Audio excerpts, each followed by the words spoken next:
오늘 여호수아서 말씀에서 잠시 우리 맥추감사주의를 맞아 주님께서 우리에게 도전하시고 깨닫게 하시는 영적인 의미, 감사에 대해서 같이 좀 살펴보고 묵상하며 기도하고 싶습니다.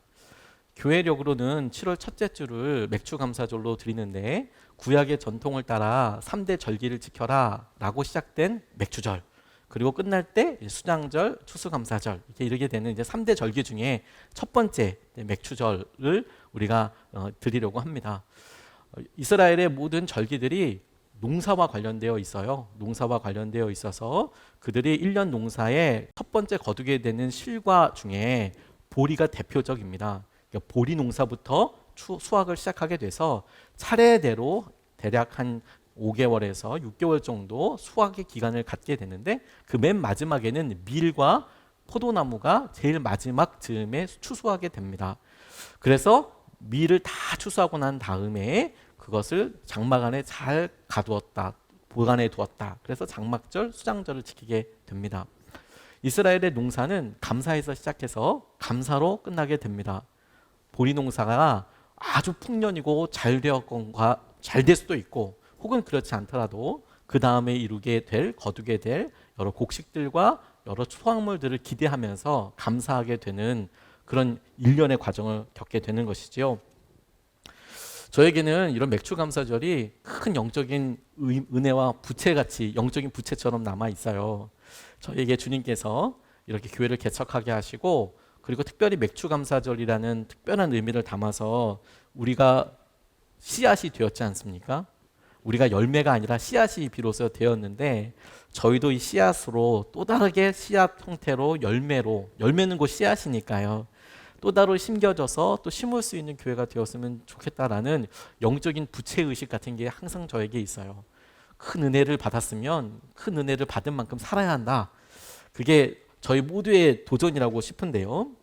그 즈음에 우리의 현실들을 이 감사들을 통해서 정확하게 살펴볼 수 있는 것 같습니다. 오늘 기도해 주셨다시피 우리의 감사할 수 있는 현실을 살펴보게 돼요.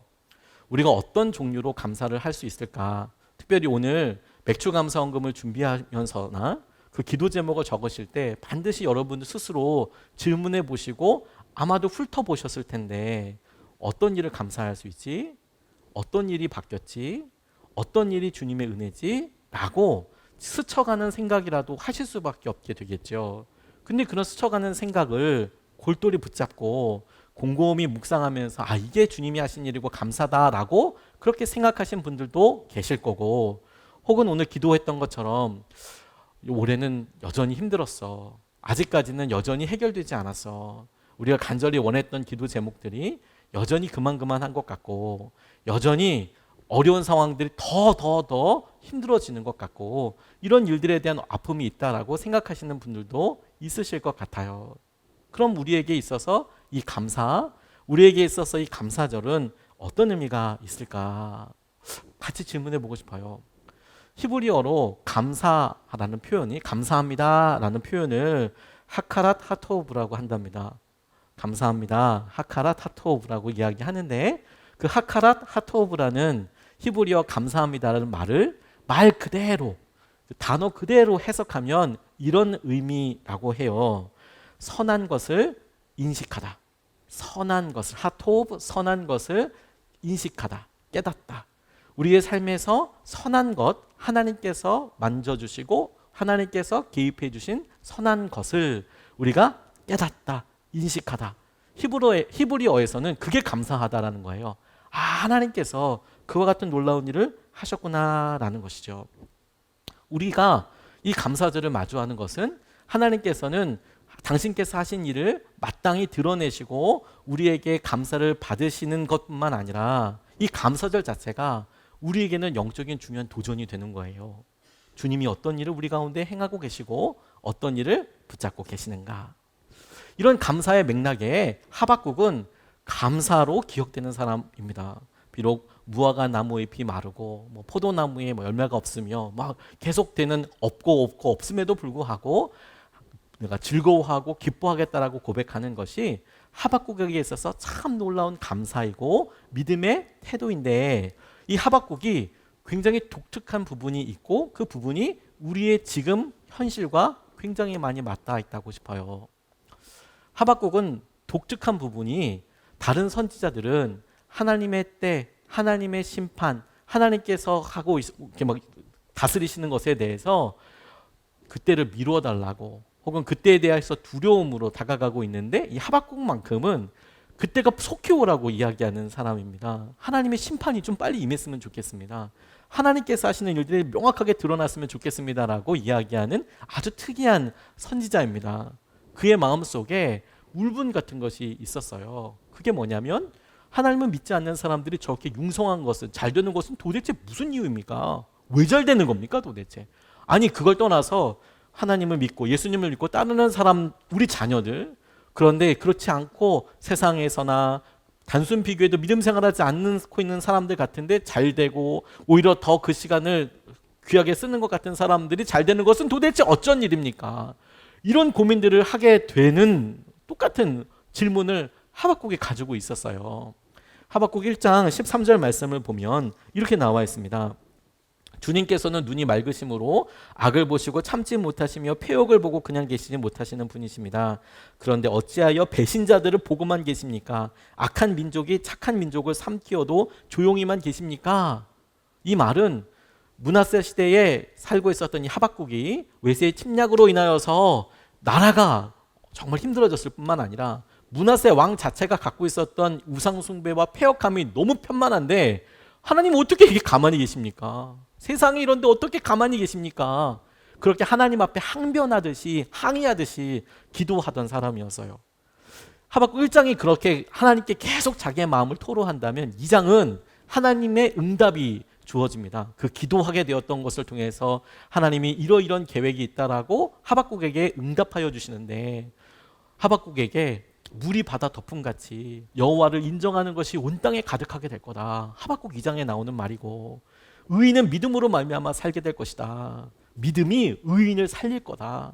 그래서 의인은 믿음으로 말미암아 믿음 때문에 믿음으로 인해서 살게 될 것이다라고 이야기한 부분도 하박국 2장이에요. 하나님께서 말씀해 주시는 거예요. 믿음으로 살게 될 거야. 하나님을 인정하는 것이, 여호와를 인정하는 것이 온 땅에 가득하게 될 거야.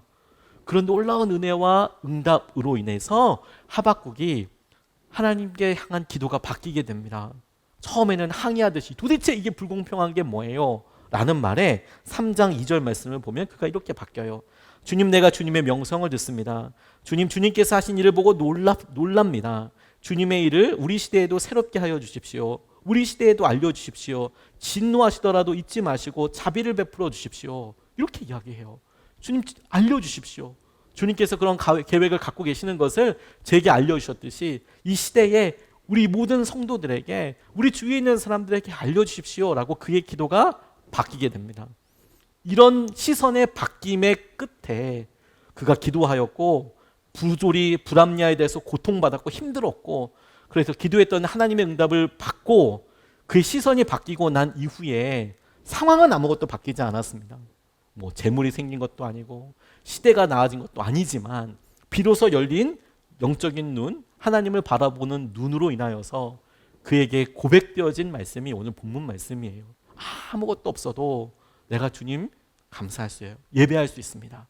라고 고백되게 된 것이죠. 그래서 이 감사로 인하여서 유명한 감사로 기억되는 이 하박국이 드렸던 감사를 통해서 하나님께서 우리에게 말씀하시는 것을 우리가 깨달을 수 있겠다고 생각하게 됐어요. 이 감사의 특별한 의미를 통해서 하나님이 오늘 이 맥주 감사절을 통해서 우리에게 하시는 것을 우리가 떠올려 봅니다. 첫 번째로 오늘 본문 말씀에서 감사가 우리에게 도전하고 의미하고 깨닫게 하는 것은 감사는 의지이고 결단이라는 것입니다. 감사는 의지이고 결단입니다. 이 말의 뜻은 지금 할 수 있다는 뜻입니다. 감사는 우리의 의지와 우리의 결단으로 할 수 있습니다. 이것이 우리에게 의미하고 도전하는 바는 지금 우리가 할 수 있다는 것입니다. 우리의 상황을 떠나서 감사할 수 있다는 거예요. 17절과 18절 말씀을 보면 무화과 나무에 과일이 없고 포도나무에 열매가 없을지라도 무화과 나무에 올리브 나무에서 딸 것이 없고 밭에서 거두어 드릴 것이 없을지라도 우리의 양이 없고 외양간에 소가 없을지라도 나는 주님 안에서 즐거워하련다. 나를 구원하신 하나님 안에서 기뻐하련다. 이렇게 고백합니다.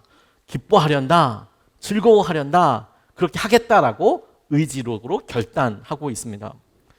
과실이 없다, 무화과 나무에 실과가 없고 포도나무에 열매가 없다라고 하는 이 상황을 므낫세 시대 때 어려웠던 형편과 외세와의 전쟁에서 있었던 결과로 진짜 나무가 없다 이렇게 볼 수 있는 가능성도 있지만, 저는 이 본문 말씀을 이렇게 해석하고 적용했어요.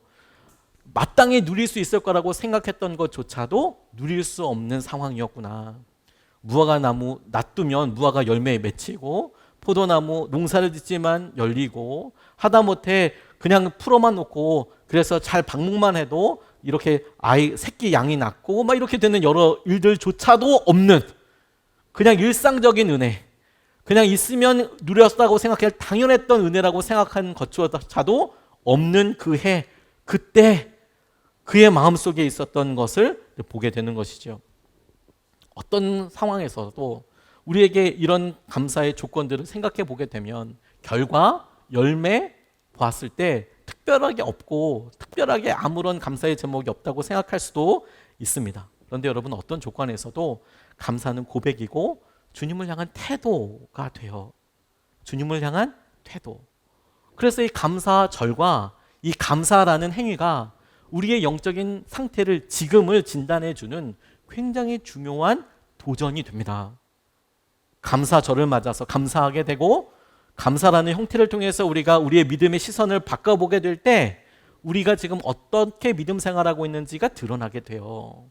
C.S. 루이스의 스승이라고 할 수 있을 조지 맥도널드라는 사람이 우리의 마음속에 감사와 기쁨이 없을 때에 어떻게 해야 하는지에 대해서 글을 남겼습니다. 그가 이렇게 이야기해요. 하나님이 달라지신 것이 아니라 우리가 달라졌다라는 거예요. 하나님의 은혜로우심과 하나님의 놀라운 개입하심이 없어진 게 아니라 우리가 달라졌다. 그분이 우리에게 특별히 사랑으로 보듬으시는 것은 우리가 어둠 가운데 있고 빛이 없기 때문이다. 우리가 일어나 우리의 아버지께로 돌아가야 한다라고 이야기합니다. 감사의 조건, 우리가 기쁨이 없고 감사가 없다라고 할 때 이 사람은 이렇게 생각했나 봐요. 우리가 마치 어두운 곳에 있어서 우리에게 주어진 것들, 우리의 상황들을 잘 발견하지 못하는 것과 똑같은 상황이다. 우리가 고난이라는 것, 우리의 자아, 우리가 생각하고 있는 경험, 고집으로 장벽을 쌓아 나가는데, 그러다 보니 우리 주위에 어둡고 안 보이는 영역들이 너무너무 많은 것이죠. 하나님께서 우리에게 주셔도 우리의 시선과 우리의 능력으로는 볼 수 없으니 감사하지 못하게 된 상태가 되어버린 것이죠. 그러다 보니까 일어나 아버지께로 돌아가라. 마치 탕자가 돌아가듯이 아버지께로 돌아가라. 그러면 믿음의 무기를 단단히 붙잡되 행동에 묶여버리지 말아라. 이렇게 도전합니다. 방을 청소하는 것이든 음식을 준비하는 것이든 친구를 방문하는 것이든 당신이 해야 할 일이 무엇인지 생각하고 그것을 하라. 느낌에 마음 쓰지 말고 당신이 할 일을 해라 라고 도전합니다. 어둠 가운데 하나님께서 일하시고 붙잡아주시는 것을 발견하지 못해서 할 게 없다라고 생각할 때 거기 있지 말고 오히려 이런 감사의 기회와 계기를 잡아서 하나님께서 빛으로 드러내시고 붙잡아 주시는 곳으로 나아가라. 그러면 하나님께서 우리에게 내미신 손과 우리에게 어떤 일을 예비하셨는지를 분명히 보게 되는 것이죠. 여러분, 어느 순간에 우리가 감사가 없다고 생각하고 하나님 하신 일을 못 알아차린다는 것은 우리도 모르게 뚜벅뚜벅 우리의 어둠이 있는 그늘로, 그림자 안으로 들어가 있기 때문이에요. 그래서 충분히 하나님께서 일하시지 않는다고 생각하는 거예요. 조명이 어두워진 것뿐이죠. 원래 죄가 그런 역할을 하는 것 아니겠습니까? 그러니까 감사가 우리에게 도전하고 있는 겁니다. 의지이고 결단이에요. 하나님을 향하여서 눈을 돌리고 시선을 바꾸고 하나님이 계신 빛으로 나아가게 되는 중요한 순종이 되는 것이죠. 감사해야 될 때를 기다리는 것이 아니고 오히려 감사하여서 더 큰 감사를 누리게 되는 것입니다. 그게 주님께서 우리에게 도전하시는 첫 번째 의미라고 싶어요. 두 번째로 주님께서 감사에 대해서 오늘 본문 말씀에서 이야기하시는 것은 감사는 주님 안에서, 하나님 안에서 주님 때문에 갖게 되는 마음이라는 사실입니다. 감사는 어떤 일의 결과가 아니라 우리가 의지적으로 결단으로 주님 앞에 나아가게 되는 것이면서 동시에 주님 때문에 갖게 되는 마음의 태도입니다. 18절 말씀을 다시 한번 보면 나는 주님 안에서 즐거워하련다. 나는 구원하신 하나님 안에서 기뻐하련다. 이렇게 이야기하고 있어요. 결과 자체에 대해서 기뻐하는 것이 아닙니다. 물론 결과가 과정이 우리의 생각하기에 충분히 나아졌다면 얼마나 우리의 마음이 감사할 때 더 많은 감사와 표현들이 있겠습니까? 그런데 여러분 감사의 느낌이나 표현보다도 이유를 생각하게 보면 하나님께서 우리에게 여전히 함께 하시고 여전히 동일한 약속으로 계신다는 것이 얼마나 큰 감사인지 몰라요. 그들이 주님 안에서 하나님 안에서 주님 안에서 하나님 안에서 라고 고백하고 있는 것은 바로 그분 때문에 기뻐하고 그리고 즐거워하겠다라고 결단하는 그런 마음의 표현에 주목해 봐야 하는 거예요. 상황이 바뀌지 않았지만 주님을 더욱 의지하게 되고 그리고 주님의 말씀과 약속을 더욱 간절하게 붙잡게 되었다면 이러면 갖게 되는 자연스러운 믿음의 확신이 감사인 거예요. 주님께서 그렇게 일하고 계시는 거구나. 주님의 일을 하게 되는 거죠. 제가 참 좋아하는 목사님 중에 제가 형이라고 생각하는 목사님이 계시는데 그 목사님이 종종 이렇게 글을 남기실 때 참 많은 도전을 받아요. 하루 본인의 딸과 있었던 이야기를 이렇게 나누시더라고요. 이분의 딸은 오랫동안 마음의 병을 앓고 계셨어요. 그것도 아주 사람들에게 있어서 정말 염려될 만한 그런 만큼의 깊은 마음의 병을 앓고 있었는데 의사분들과 상의하다 보니까 갑자기 이 딸이 어느 날 그 애완동물을 강아지를 키우고 싶다고 이야기를 하더래요. 부모 입장에서는 강아지 하나 키우는 게 애 한 명 키우는 것만큼 쉽지 않은 만만치 않은 일이지만 혹여나 도움이 될까 외동딸이었거든요. 도움이 좀 될까 싶어서 강아지를 키우도록 했대요. 그리고 그 강아지 이름을 정말 주님의 비전과 은혜답게 나라라고 졌대. 나라. 그래서 맨날 기도할 때 우리 나라를 보호하여 달라고 나라라고 이렇게 거창하게 지으셨답니다. 이 나라가 점점 크면서 장난도 많이 치고 그리고 애교도 많이 부르는데 또 친해지잖아요. 그러니까 딸도 잘 놀고 또 아빠인 이 목사님이랑도 잘 노는데 하루는 셋이서 이렇게 장난을 이렇게 막 치다가 그냥 가정에서 막 장난치다 보니까 조금 행동의 반경이 좀 넓어질 수도 있고 다소 조금 과격해질 수도 있는데 정말 의도치 않게 실수로 이 딸이 나라를 강아지를 이렇게 장난치면서 괴롭히고 있는 그런 상황의 연출에 본인이 그것을 좀 같이 장난을 하는 이런 개입되는 과정에 리모컨으로 딸의 팔을 본의 아니게 건드리는 이분의 표현은 건드리는 거지만 딸의 입장에서는 가격당하는 그런 대참사가 일어나게 된 거예요. 팍. 근데 참 남자분들은 이해를 하실 텐데 여자는 어떻게 변할지 모릅니다. 갑자기 딸이 막 화를 막 버럭 소리를 지르면서 아빠 막 아프다고 막 그러면서 막 화를 그렇게 내더라는 거예요. 10초 전만 해도 20초 전만 해도 정말 분위기가 강아지 때문에 기쁘고 와 막 우르르하고 막 쫓아다니고 막 이런 분위기였는데 리모컨으로 팔 한 번 맞았다고 이 딸이 아빠한테 막 바락바락 버럭버럭 화를 내면서 막 닦아 세우더라는 거예요. 너무 당황스럽고 이 목사님도 너무너무 화가 나더래요. 장난치다 이런 건데. 그리고 이게 지금 자기가 강아지를 괴롭히다가 내가 정의의 사도처럼 말린 건데 그러면 막 화가 막 당황스럽고 힘들었는데 이게 말이 좀 잘 통해가지고 서로 대타협과 서로 화해의 무드로 넘어가서 서로 안아주고 이게 끝나면 참 그림이 좋을 텐데 이 분노와 이 꺾어진 감정이 해결되지 않은 채 각각 방으로 들어간 거예요. 딸은 딸대로 막 저기서 막 기관 막 끓는 소리가 막 나는 거고 이 목사님도 너무너무 힘들고 마음이 이거에서 막 마음이 너무너무 힘들었대요. 한 번도 자기한테 화를 내본 적 없던 딸이 화를 내는 것이 너무 당황스럽고 아버지인 자기에게 대든 것이 또 너무 당황스럽고 화낸 것도 당황스럽고 그리고 자기한테 대든 것도 너무너무 당황스럽고 막 너무 힘들더래요 마음이. 처음 당하는 상황에 당황해서 그냥 아무 이야기 없이 정리하고 들어가는데 잠 자려고 하는데 막 화가 나서 잠이 안 오더래요. 마음에서 부글부글 끓고요. 괘씸하기도 하고 마음 같아서는 이분 표현에 의하면 한 대 이렇게 때려주기도 싶고 등짝을 한 대 때려주고 싶기도 하고 이 녀석 진짜 아빠 마음은 그게 아닌데 너무 괘씸한 생각이 들어서 막 마음속에 이렇게 부하가 이제 막 끌들래요. 마음에 힘들어가지고. 그런데요, 어느 정도 시간이 쭉 지나고 나니까 잠도 안 하고 전혀 다른 생각이 들더랍니다. 가만 생각해 보니 정말로 자기 딸이 자기에게 처음으로 화를 낸 거더래요. 처음으로 화를 낸 거더래요. 그동안에 어떻게 보니까 이게 자기 표현인 거죠.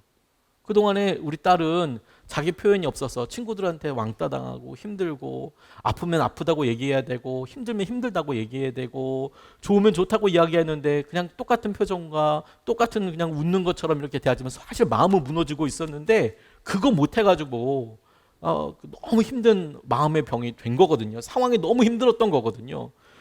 가만 화를 내었는데 이거 보니까 자기 표현인 거구나. 사실 사춘기 시절 자기 표현을 못해서 너무 힘든 이 아픔에 걸리게 됐는데, 병에 걸리게 됐는데, 이놈이 드디어 자기 표현을 하게 된 거구나. 이게 깨달아지더래요. 그렇게 생각해 보니까 자기 표현을 한 이 딸이 너무 대견스러워 보이더라는 거예요. 조금 전까지만 해도 또 화가 나가지고 막 죽어서 막 뒷목 잡히고 막 이거 어떻게 말해줘야 되나, 어떻게 이거 아빠한테 그러면 안 된다, 어떻게 얘기해준다 이렇게 생각하다가 너무 대견스럽다라는 거예요. 드디어 나한테 얘가 자기 표현을 한 거구나. 괘씸한 생각도 들지만 그보다 자기 감정을 표현하는 모습이 너무 대견스럽게 느껴지더래요. 그렇게 되니까 마음에 쌓인 섭섭하고 괘씸한 마음이 눈 녹듯이 사라져 버리더래요. 그리고 이 딸이 분명 자기가 딸한테 이 아버지가 어려운 존재였을 텐데 자기에게 버럭대든 것이 정말 딸에게도 큰 사건이고, 그리고 이 딸이 정말 자기 표현을 하면서 살았으면 좋겠다라는 마음도 들더라는 거예요. 그러나 그 표현을 좀 부드럽게 다듬어가면서 점점 성숙한 좀 표현이 되었으면 좋겠다, 이런 식으로 말고, 그러면서 그 이유를 이렇게 쓰신 거예요. 요즘에 이 딸이 자기가 하고 싶은 일을 마음껏 하면서 살아갑니다. 걱정도 되고 불안도 하지만 그때마다 주님의 자녀이니 주님이 보호하시고 책임지라고 떠넘겨버리고 전 그냥 자유해버립니다. 사랑은 자유함입니다. 그게 그리스도 안에서의 복음의 힘입니다. 예수를 믿기에 자유하며 이 딸의 인생을 끌어주실 주님을 믿습니다. 그리고 이렇게 대들게 해주신 그 상황을 주님께 감사드립니다. 자녀가 대들었다고 감사하다고 기도하는 저도 이상합니다. 그만큼 남들에게 평범한 그 상황이 저에게는 오랜 기다림이었습니다. 그래도 다음에 버럭하고 대들면 등짝이라도 한 대 때려줄까 봅니다. 그리고 나도 중년의 갱년기요. 사춘기 죽었어. 이렇게 쓰셨어요. 나도 중년의 갱년기요. 사춘기 죽었어요. 그리고 갱년기가 사춘기를 이긴대요. 이분이 가만 고민해 본 거예요. 자기의 삶에서 딸을 위해서 평생 기도하고 딸아이가 마음의 표현을 하게 해달라고 그렇게 기도하고 감정이 서로 잘 소통되도록 표현할 수 있게 해달라고 그렇게 평생 기도했는데, 아니 어느 날 화가 확 나고 나서 보니까 그걸 마음에 쓰려고 보니까 이거 기도 제목이었네. 하나님께서 놀랍게 이끌어 주시고 인도해 주신 거네. 그걸 알게 된 거죠. 여러분, 우리가 한 번쯤 주님 사랑을 우리에게 주십시오라고 기도해 보신 적이 있으실 거예요. 그럼 하나님께서 마치 의사가 진단해주고 약사가 처방해주듯이 사랑 오케이. 그래서 당회정으로 이렇게 세 캡슐을 넣어서 자 사랑 3번 이렇게 주어서 그거 먹으면 사랑이 되고 이런 게 아니지 않습니까? 사랑해달라고 기도하면 주님께서는 정말 빡신 상황으로 이렇게 이끌어 가시는 듯 싶어서, 그래서 정말 몸부림치고 고통받았는데 남들이 보면 사랑이라고 할 만한 순종과 행동들을 하게 하시고 비로소 지난 다음에 그걸 사랑이라고 우리가 알게 되는 경우가 너무 많죠. 감사라고 이야기할 때 여러분 혹시 이런 기도 안 해보셨습니까? 주님, 날마다 감사한 생활을 하게 해주십시오. 맥주절을 맞아서 감사 제목을 생각하면서 주님 더 놀라운 감사가 있게 해주십시오 라고 여러분 기도해보지 않으셨습니까? 그렇다면 여러분, 주님께서 우리가 주님께 기도했을 때는 우리의 형편에서 나아져서 정말 10원어치라도 좀 나아져서 그 차이를 감사할 거라고 노렸다면 그건 사실 우리의 마음과 상태가 우리가 어린 아이들에게 하는 거랑 똑같지 않습니까? 애들이 시험을 70점 맞아오면 뭐 사줄게, 80점 사주면 맞아가지고 뭐 해줄게, 90점 맞아오면 뭐 노트북 사줄게, 뭐 이렇게 얘기하는 것과 똑같은 거 아닙니까? 근데 주님은 우리에게 아니, 우리가 감사할 수 있는 상황과 형편을 통해서 우리를 오히려 더 당신의 능력을 드러내시는 것이죠. 주님 때문에, 감사는 주님 때문에, 하나님 때문에 우리가 보일 수 있는 마음의 태도인 거예요. 감사하다고 기쁨으로 내어드릴 수 있는 것이죠. 그런 의미에서 이 감사절은 우리에게 영적인 점검을 할 수 있도록 도와주며, 우리에게 감사 제목이 무엇인가를 묻고 대답하는 과정에서 우리의 믿음이 드러나게 하실 뿐만 아니라 함께 하시는 주님을 보게 하여 주시는데, 여기에 더해서 놀라운 감사의 특혜 혹은 감사의 능력 하나가 더 있습니다. 감사는 미래를 다스리는 힘입니다. 감사는 미래를 다스리는 힘입니다. 감사가 미래를 다스립니다. 우리가 오늘 하는, 고백하는, 오늘 우리가 표현하는, 오늘 하나님께 올려드리는 이 감사가 우리의 미래를 경영하고 우리의 미래를 다스리게 될 거예요. 오늘 드리는 우리의 감사가 우리의 미래, 우리의 내일에 영향력을 미치고 그것이 우리에게 강하게 역사하고 영향력을 미치는 힘이 될 겁니다. 오늘 본문 말씀의 19절 말씀은 이렇게 증거하고 있습니다. 주 하나님은 나의 힘이시다. 나의 발을 사슴의 발과 같게 하셔서 산등성이를 마구 치닫게 하신다. 이렇게 표현하고 있습니다. 사실 이 표현을 히브리어로 읽어보면 훨씬 더 좋을 텐데 발음이 또 그렇기도 하고 그렇지 않습니다. 히브리어로 제가 몇 번 읽어보기도 했지만 아무도 못 알아듣시고 은혜롭지 않더라고요. 봉 이런 느낌이 되는데요. 아마 이 표현은 히브리어로 굉장히 라임도 있고 되게 아름다운 노래였을 것 같아요. 근데 이 단어 중에서 특별히 이런 마구 치닫게 하신다, 산등성이를 마구 치닫게 하신다라는 표현으로 번역되어 있는데, 이 표현은 상징적으로 말해서 하나님께서 허락하신 땅을 행진한다라는 의미입니다. 하나님께서 허락하시고 약속하신 땅을 우리가 마음껏 행진하고 밟게 될 것이다라는 뜻인데, 그 이유가 뭐냐면 다라크라고, 치닫게 하신다라고 번역되어 있는 이 단어가 다라크라는 히브리어예요. 다라크, 히브리어로 치닫게 하신다, 행진한다, 밟다라는 뜻입니다. 행진한다, 밟다라는 의미를 갖고 있어요. 그런데 이 히브리 단어에는 또 다른 의미 한 가지가 포함되어 있어요. 다라크라는 단어에. 우리나라 표현에는 조금 낯선 표현인데, 우리가 어렸을 때 우리를 고통스럽게 했던 영어 시간으로 좀 돌아가 보면 사역동사라는 게 있습니다. 사역동사. 미국 표현에는 좀 되게 영어식 표현에는 일상적인데 우리는 별로 그렇게 일상적이지는 않은 것 같아요. 한국말에서는 make, let 고통스럽다들, have, help 이런 동사, 목적격 보호로 동사 원형을 쓰는 뭐뭐하게 만든다라는 이런 뭐뭐하게 한다, 만든다라는 표현이 있죠. make라는 단어를 주로 많이 씁니다. 사역동사라고 불러요. 그래서 어떤 일이 우리를 만드는데, 우리를 뭐 행복하게 만든다, 뭘 하게 만든다 이렇게 할 때 사역동사라는 것을 쓰게 되는데, 이 사역의 의미가 들어가 있어요. 전미어로 요 안에 들어가 있어서 변형 가운데 그런 게 있는 거예요. 다라크란 단어가. 그러니까 이런 해석입니다. 이걸 의역하면 이렇게 해석해도 틀리지 않을 것 같아요. 하나님의 힘이, 주님이 공급해 주시는 힘이 만들 거예요. 그렇게 해 나가게 하실 거예요. 인도해 가실 거예요. 우리를 행진할 수 있도록, 우리가 승리의 행진을 할 수 있도록, 우리가 그렇게 뜀박질하면서 쉬지 않고 달릴 수 있도록 주님의 힘이 우리를 그렇게 만들 거예요. 그러니까 하나님께서 우리에게 이 말씀을 통해서 하시는 것은 뭐냐면, 주님의 힘이 앞으로 이루어 나가게 될 것에 대해서 드러내시고 약속하고 계시는 거예요. 하나님께서 그렇게 하시겠다, 하나님께서 그렇게 일을 이루시겠다라고 말씀하시는 것이죠. 그래서 주님의 힘이, 능력이 그렇게 하실 것이라는 고백입니다. 우리가 지금 하는 이 감사가 하나님께서 앞으로 make me, 우리를 그렇게 만들어 가실 거예요. 하나님께서 우리에게 약속하신 일을 그렇게 실현해 가실 거예요. 인도해 가실 거예요. 그걸 우리에게 감사를 통해서 다시 방향 짓게 하시는 것이죠. 리오리엔테이팅 하게 하시는 거죠. 하나님께서 은혜를 우리가 함께 바라보게 하시는 것이죠.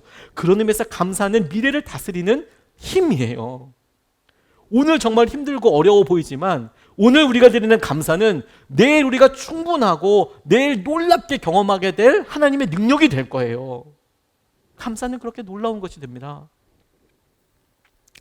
서진규라는 아주 참 귀한 분의 이야기를 들은 적이 있습니다. 이분이 한국에서 어려운 시기를 살았고 어려운 시기를 살다 보니까 고생도 정말 많이 하고, 그래서 한국에서의 가난과 고생을 어떻게든 돌파해 보고자 마음으로 무작정 그냥 미국으로 가버리셨대요. 그런데 미국 가서도 정말 많이 고생을 하셨죠. 이유는 뭐냐면 미국에 영어 못하고 뭐 거기서 뭐 충분히 어떤 배경이 없다면 미국이 뭐 아주 뭐 성공하라고 판 벌려주는 데는 아니지 않습니까? 정말 힘들었대요. 결혼을 했는데 결혼해서 더 힘들었답니다. 남편이 알코올 의존증이 있었고 아내를 때리는 사람이어서요. 그러니까 너무 힘들고 어려운 상황들이 계속 됐는데 이분이 군대에 입대하게 됐어요. 여러분 이거 사실 남자분들은 좀 많이 이해하실 텐데, 여러분 얼마 주면 군대에 재입대하실래요? 얼마 주면 군대에 다시, 얼마까지 하면 내가 갈 수 있겠다, 내가 군생활 다시 할 수 있겠다. 젊은 청년들이 꿈꾸는 악몽 중에 이런 거 있어요. 눈 떴더니 입영하는 입영장소인 거예요. 이러면 정말 뭐 너무 큰 악몽인 거죠. 눈 떴더니 자기가 지금 군대에 와 있는 거예요. 막 그것도 입영 달고 막 이거 막 시집살이 하고 있던 거 막 이런 거 막 보이면 남자들은 막 화들짝 놀랍니다. 힘들어요. 그리고 이게 가면 참 정말 힘든 어려움들이 있죠. 그런데 이분이 28살, 우리는 미국 나이로 28살이니까 29에서 30 정도 됐겠네요. 남자분들 30 정도에 군대 다시 가라고 그러면 어떠시겠습니까? 입영하라고 그러면 참 진짜 쉽지 않을 거예요. 근데 28, 우리나라 나이로 한 30 정도 되었을 때 프라이빗으로 2등병으로 입영을 합니다. 미국은 입영을 하면, 군인이 되면 의료보험이 돼요. 의료보험이 됩니다. 그래서 괜찮습니다. 그 젊은 사람들이 입영을 하는 이유 중에 또 다른 이유는 뭐냐면 그걸 GI 빌이라고 하는데 그 대출이 엄청 많이 나와요. 그래서 대학 다니다가 군대에 한 몇 년 있다 오면 한 $20,000 정도 대출을 거의 저리로 해줍니다. 거의 이자를 안 받고 해줘요. 나라에서 봉사한 것을 아주 높게 사서, 그래서 젊은 남자 청년들이 혹은 여자들이 군대에 입영하는 경우들이 종종 있어요. 그러니까 20대 초반이죠. 그렇게 해도 20대 초반이니까 그렇게 가죠. 근데 그런 사람들이 뭐 상병으로 올 수도 있고 뭐 ROTC나 장교로 올 수 있지만, 이분은 30에, 여자 나이 30에 군대에 똑같이 훈련을 받고 입영을 했다고 생각해 보세요. 윗몸 일으키기를 셋업이라고 하거든요. 그거 하나도 못했대요. 윗몸 일으키기. 그리고 사실 그게 본인은 좀 건강하다고 생각하지만 일부러 따로 운동을 챙기지 않으시는 분들, 의외로 턱걸이 지금 당장 해보라고 그래도 남자분들 중에서 쉽지 않으신 분들도 있어요. 이게 보기는 쉬워 보이지만 또 막상 해보려고 그러면 마음 같지 않거든요. 근데 30에 군대 들어간 거예요. 근데 이분이 2등병으로 들어가서 소령으로 전역을 했거든요. 전역한 이후에 미군 사병들한테 그런 이야기를 해주러 갔습니다. 그랬더니 뭐 강사 진행자가 요즘 미군 사병들이 별로 강연 같은 거 싫어한다고, 우리 정훈 시간 생각하면 딱 나옵니다. 그 정훈 시간이 뭐냐면 훈화 말씀처럼 이렇게 듣는 시간이에요. 남자들 군대에서 정훈 시간이 있어요. 그러면 와서 막 이야기하는 시간이거든요. 그러니까 정훈 시간 같이 교육하는 시간이니까 사병들이 별로 기대감이 없으니까 마음 편안하게 하시라고 그러고 올라갔는데, 이 분이 그렇게 이야기했대요. 소령으로 전역한 서진규입니다. 남자가 아니라 여자입니다. 1997년 11월 일병으로 입대해서 1993년 11월에 소령으로 진급했습니다. 군대는 당신들에게 무엇입니까? 이렇게 질문하게 되더래요. 했답니다. 뭐 거기 앉아 있는 사람들에게 군대는 내가 돈 필요하고 대출 때문에 이 시간에 그냥 왔지, 뭐 나라를 위해서 봉사하지, 뭐 이런 것들도 있겠지만 거기 들어와야 의료보험이 되니까, 그러니까 어떤 뭐 자기가 많이 배우지 못했더라도 군대에 들어갈 수는 있으니까, 그래서 사병으로 들어가는 거는 비교적 커트라인이 아주 낮으니까 들어가면 되니까, 급해서 들어올 수도 있고 돈이 필요해서 들어올 수도 있고 뭐 성공을 위해서 들어올 수도 있고 다양하게 들어왔겠죠. 그게 뭐 의미 있겠어요? 그냥 한국 군대랑 똑같이 시간 지난 다음에 제대하거나 내가 주어진 일을 대충 하다가 시간 지나면 되지, 뭐 그 군대 뭐 이렇게 생각을 해. 우리나라랑 똑같아요, 의미가. 근데 이분이 이렇게 얘기했습니다. 내게 군대는 도피처였습니다. 나는 매맞는 아내였습니다. 그러나 도피처였던 군대는 내게 기회의 땅이었습니다. 나는 입대 당시에 28, 그리고 한 아이의 엄마였습니다. 윗몸 일으키기 한 번을 못했고 3, 4분의 9보도 감내하지 못했던 나고병이었지만 이를 악물고 버텼고 신병훈련소를 1등으로 졸업했습니다. 우리로 이야기하면 기수에서 앞에서 발표하고 격려하고 뭐 이런 거 됐나 봐요. 그리고 이후 군대는 나에게 대학을 제공했으며 장교로 진급할 수 있는 기회를 주었습니다. 그리고 마침내 내 꿈이었던 하버드 박사 과정까지 밟을 수 있게 도와준 후원자였습니다. 다시 묻겠습니다. 군대는 당신들에게 무엇이었습니까? 무엇입니까? 그제야 사병들이 이분한테 집중하기 시작했답니다. 이분이 너무 힘들고 어렵고 못 배우다 보니까 본인의 삶에 있어서 저것까지 이루면 행복하겠다라고 생각한 것이 하버드에서 박사학위 하는 거였나 봐요. 그래서 군대 생활을 하면서 하버드에서 박사학위를 했어요. 마쳤어요. 59배. 사병들이 집중하기 시작했답니다. 행복한 줄 알아야 합니다. 당신들은 이 지구상에서 가장 강하다는 미군에 입대를 했습니다. 이 말에 뭐 동의 안 하실 수도 있겠지만 미군 앞에서 하는 거니까 지구상에서 가장 강하다는 미군에 입대를 했습니다. 이곳은 전 세계의 평화와 힘의 균형을 위해서만 존재하지 않습니다. 다양한 성공의 기회를 부여하는 곳이기도 합니다. 즉 희망의 땅이라고도 할 수 있지요. 여러분은 그 기회를 잡고 있는 겁니다. 단 권리만 있는 것이 아닙니다. 여러분에게는 희생할 의무가 있습니다. 평화의 유지를 위해 젊음과 열정을 희생하십시오. 그리고 자기 자신을 발전시켜야 할 의무를 지키십시오. 자기 발전은 희생에 의해서만 이루어지는 겁니다. 희생이야말로 희망의 어머니입니다. 이렇게 장병들에게 역설했다고 합니다. 저는 우리에게 주시는 메시지를 발견하게 돼요. 우리가 지금 거하고 있는 시기는 하나님께서 예비하신 군대와도 같은 것 같습니다. 저희 교회가 5년 이제 개척해서 여기까지 오면서 코로나를 2년 6개월, 3년 정도를 통과하고 있습니다. 정말 개척하자마자 이곳에 교회를 설립하자마자 정통으로 코로나를 만나게 되어서 무슨 감사가 있을까? 조심스럽게 질문하고 계속 그 질문하는 자리에 머물러 보면 하나님께서 우리를 훈련시키시고 단단하게 하시고 고백하게 하시는 은혜가 참으로 놀랍다라는 생각을 하게 됐어요. 그래서 우리에게 여전히 없었고 저희가 개척하는 과정에서 없었기 때문에 무언가 해보려고 했고 무언가 하면서 뻘쭘하고 어색하지만 그래도 기도하고 그래도 메어 달렸던 것이 어느 순간에 감사의 제목이 되어 있더라고요. 오늘 현수막 뒤에서도 여러분 보시겠지만 저희 로비에 있는 큰 창이 있는 곳이 제 뒤에 있는 곳입니다. 산도 이제 없어졌습니다. 이곳의 공사가 천장과 딱 바닥만 되어 있을 때였습니다. 비가 너무 많이 샜기 때문에 천장 공사를 제일 먼저 했고 바닥은 안 하려고 했지만 바닥 공사를 안 하면 사람들이 살 수 있는 건축 허가가 나지 않는다고 해서 바닥 공사하고 크랙이 그대로 있는 상태에서 이거 지금 사진 찍어 놓았던 겁니다. 저 때만 해도 이게 어떻게 바뀔지 몰랐습니다. 5년밖에 안 됐습니다, 여러분. 5년도 안 된 거죠, 지금. 그런데 그 시간이 지나고 난 다음에 하나님께서 우리에게 하신 일들을 보니까 이것이 우리에게 놀라운 자랑이 됐고 놀라운 기쁨이 됐고 하나님께서 우리에게 간증거리로 삼아주셨더라고요. 이렇게 추억하고 기념할 수 있는 때가 되었더라고요. 지금 우리의 감사가 딱 그와 같지 않겠습니까? 하나님께서 우리에게 오늘의 상황을 보고 여전히 우리가 코로나가 끝나지 않았고 여전히 우리의 삶에서 연약하고 부족하다 싶은 것이 발견되는데 그런데 하나님의 훈련, 하나님의 군대로서 부르신 우리가 이것을 감사의 기회로 잡을 것인가? 아니면 이것을 그냥 내게 그냥 버텨야 될 내가 시간만 흐르면 3년 시간만 흐르면 될 건가? 이렇게만 여길 건가?